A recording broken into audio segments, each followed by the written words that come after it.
என் அன்பு குழந்தையே, நீ இவ்வளவு நாள் சிந்திய கண்ணீருக்கு பலனாக நீ விட்ட ஒரு சாபம் ஒருவருடைய வாழ்வில் மிகப்பெரிய பாதிப்பை ஏற்படுத்தி இருக்கிறது.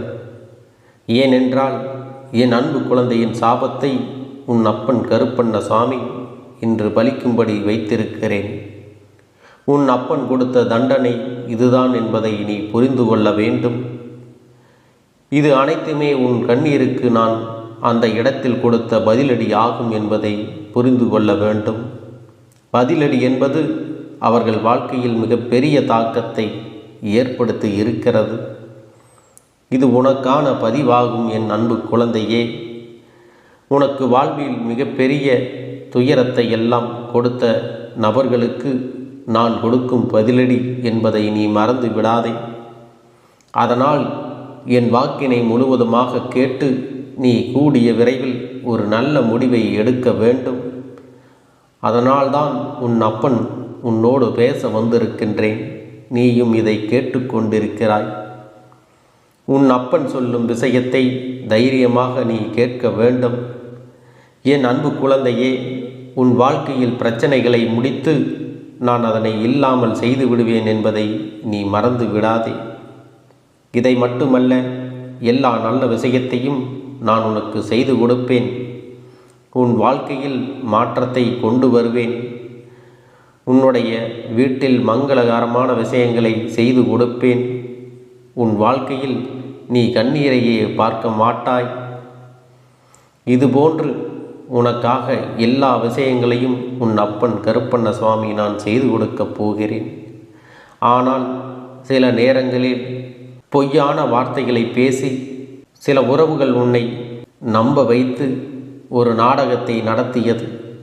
அந்த நாடகத்தை என் அன்பு குழந்தையே நீ முழுமையாக நம்பி உன் வாழ்க்கையை தொலைத்துவிட்டு இறுதியாக நிற்கதியாக நின்று கொண்டிருக்கிறாய் அல்லவா? ஆனால் என் அன்பு குழந்தையே, இது எல்லாம் ஒரு நாள் தெரிய வரும் தருணத்தில் வாழ்வா நரகமா என்ற ஒரு வாழ்க்கையை வாழ்ந்து கொண்டிருக்கிறாய். அன்று அந்த நபருக்கு நீ சாபம் விட்டது ஞாபகம் இருக்கிறதல்லவா? என்னை இப்படி பொய் சொல்லி ஏமாற்றினாயே, உண்மையாக இருந்த எனக்கு இப்படி துரோகம் செய்தாயே, அனைத்திற்கும் காலமும் என் அப்பன் கருப்பண்ண சுவாமியும் பதில் கொடுப்பார்கள் என்று நீ அன்று சொன்னாயே, அதை நான் கண்குளர பார்ப்பேன் என்றும் என் அன்பு குழந்தை அன்று நீ மண்ணை தூற்றி சாபம் விட்டாயல்லவா? அந்த சாபத்தை தான் இன்று நான் நிறைவேற்றி வைப்பதற்காக வந்திருக்கின்றேன். என் அன்பு குழந்தையே, உன்னுடைய சாபத்தை இன்று நான் நிறைவேற்ற வைப்பேன். அதற்காகத்தான் உன் அப்பன் ஓடோடி வந்திருக்கின்றேன். அது என்ன தெரியுமா? அவர்கள் வாழ்க்கையை மிகப்பெரிய ஆபத்தை உண்டாக்க இருக்கின்றேன். ஏனென்றால் அதற்கு காரணம் அவனுடைய கர்ம வினையும் சேர்ந்து கொண்டது. அத்தனை பொய்களையும் உனக்கு சொல்லி துரோகங்களை செய்து செய்யாத தவறை நீதாய் செய்தான் என்று எப்படி உன்னை விரட்டி அடிக்க வேண்டும் என்றும் தேவையில்லாத வீண்பலியை உன் மீது சுமத்தி அவர்கள் வாழ்க்கையில் சந்தோஷமாக வாழ்ந்து விடலாம் என்று சந்தோஷத்தை கெடுத்தார்கள் அல்லவா? அவர்களுடைய சுயநலத்திற்காக உன்னை பயன்படுத்தி கொண்டார்கள் அல்லவா? அதற்கெல்லாம் பதிலடி கொடுக்க வேண்டாமா?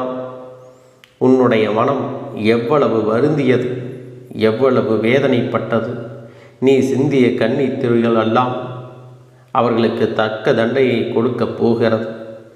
உன்னுடைய இதயம் அன்பானது, உண்மையை மட்டுமே பேசக்கூடியது என்பதால் தான் இன்று இவ்வளவு கஷ்டங்களையும் கவலைகளையும் வாழ்க்கையில் நீ சுமந்து வருகிறாய். ஆனால் அவர்கள் வாழ்க்கையில் சுயநலத்திற்காக உன்னிடம் பழகி சுயநலத்திற்காக அனைத்து விஷயத்தையும் உன்னிடமிருந்து எடுத்துக்கொண்டு சந்தோஷமாக வாழ்ந்து விடலாம் என்று நினைத்தால் கண்டிப்பாக நடக்குமா? மனிதர்களின் வாழ்வில் நல்லவர்களின் துணை எப்பொழுதும் வேண்டும் என்பதை நீ மறந்து விடாதே. ஆனால் என் பிள்ளைகளை யாராவது ஏமாற்ற நினைத்தாலும், எவராவது துரோகம் செய்ய நினைத்தாலும் கண்டிப்பாக கர்மவினை ஒரு பக்கம் தண்டிக்காமல் விட்டாலும் உன் அப்பன் ஒரு பக்கம் இருந்து அவர்களை கண்டிப்பாக தண்டித்தே தீருவேன். அவர்கள் வாழ்க்கையில் தண்டனையை கொடுப்பேன் என்பதை நீ மறந்து விடாதே. இது என் அன்பு குழந்தையே, உன் கண் முன்னாலே நடக்கப் போகிறது. இன்னும் 2 நாட்களில் அந்த செய்தியானது உன் செவிகளுக்கு கேட்கப் போகிறது. ஏனென்றால் உன் உறவை நீ உண்மையாக நேசித்தாய் அல்லவா? உன்னை ஏமாற்றிய உறவிற்கு மிகப்பெரிய தண்டனையை உன் அப்பன் நான் கொடுக்கப் போகின்றேன். அது என்ன தெரியுமா? அதை கேட்டால் நீயே அதிர்ந்து போகப் போகிறாய். ஆனால் இன்னும் 2 நாட்களில் அந்த செய்தி உன் செவிகளுக்கு எட்டப் போகிறது. இருந்தாலும் இப்பொழுது ஒரு சிறிய விஷயத்தை மட்டும் உன்னிடம் சொல்கிறேன். ஒரு விபத்தை சந்திக்கப் போகிறார். அவரவர் கர்மவிரை காரணமாக இந்த விபத்தானது ஏற்படுத்தப்பட போகிறது.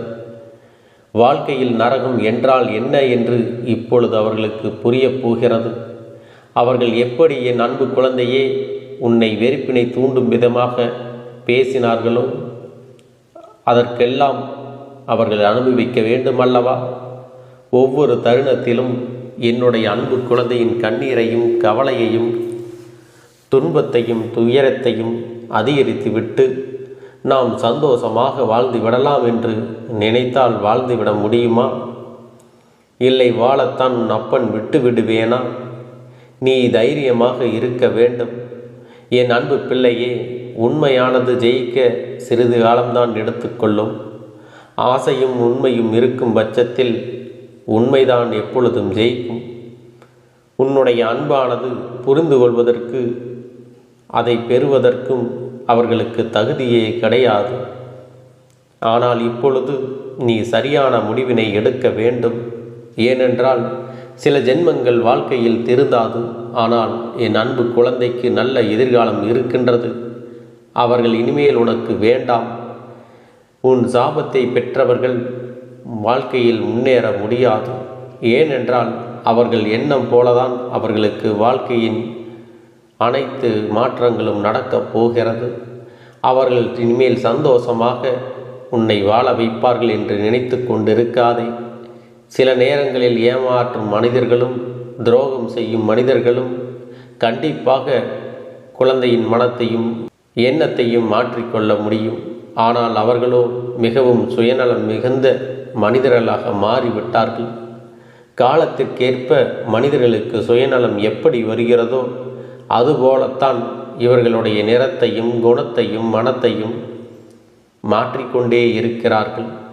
இந்த மாற்றமானது என்ன சொல்லி புரிய வைத்தாலும் என்ன சொல்லி திட்டினாலும் அது திருந்தாது. ஏனென்றால் அவர்கள் பிறவியிலேயே இப்படித்தான் வாழ்ந்து கொண்டு வந்து விட்டார்கள். 5இல் வளையாதது 50இல் வளையுமா என்றால் நிச்சயமாக கிடையாது. எப்படி நாம் வாழ்க்கை எந்த சூழ்நிலையிலும் நம்மை எப்படி மாற்றுகிறதோ சில குணத்தை நாம் அதை மாற்றிவிடலாம். ஆனால் பிறவியிலேயே இருந்த குணத்தை எப்பொழுதும் மாற்ற முடியாதே. ஆனால் உனக்காக உன்னுடைய எதிர்காலத்தை நான் சிந்தித்து வைத்து விட்டேன். கூடிய விரைவில் அந்த ஒரு நல்ல காரியத்தை உன் வாழ்க்கையில் நான் நடத்தப் போகிறேன்.